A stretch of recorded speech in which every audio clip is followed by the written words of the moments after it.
Good evening mga ka-checkmates, kumusta and happy gardening. Ayong gabi ipapakita ko sa inyo ang aking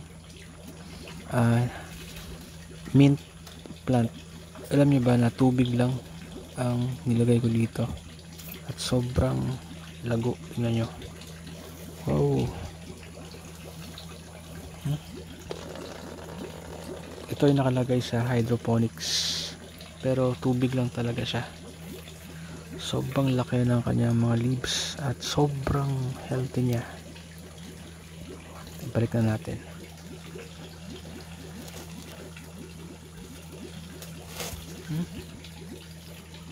Sobrang healthy at saka ang klase ng mint na to ay sobrang laki ng leaves niya.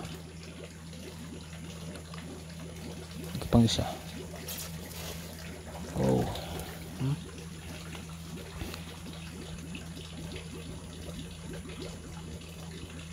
Masarap to kapag ilagay sa mga drinks at ito ang parang refreshing taste. Pwede mong ilagay ito sa lemon, sa calamansi, pwede ding ilagay sa mga sandwich, Vietnamese spring rolls. Ito yung nilalagay nila. Oh, alam nyo ba? Alam nyo ba na ano lang to? From seeds. Kapag malaki na siya, i-ano lang mo lang, i-cut mo lang. Mag-cut ka. Yan. Kunin mo yung ano, stems. Tapos itusok mo lang.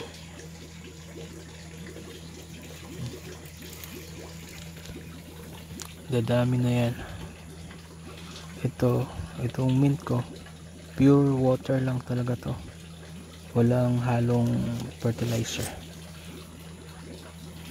At dito, yun, meron ako mga alagang mga isda. So, parang 2-in-1 siya. At saka sobrang dami ko ng isda. Almost 100 na.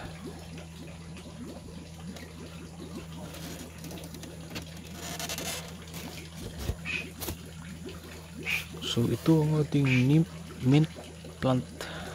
Galing, di ba? Pwede ka magtanim na rin ito. Magtanim ka na. Bye bye.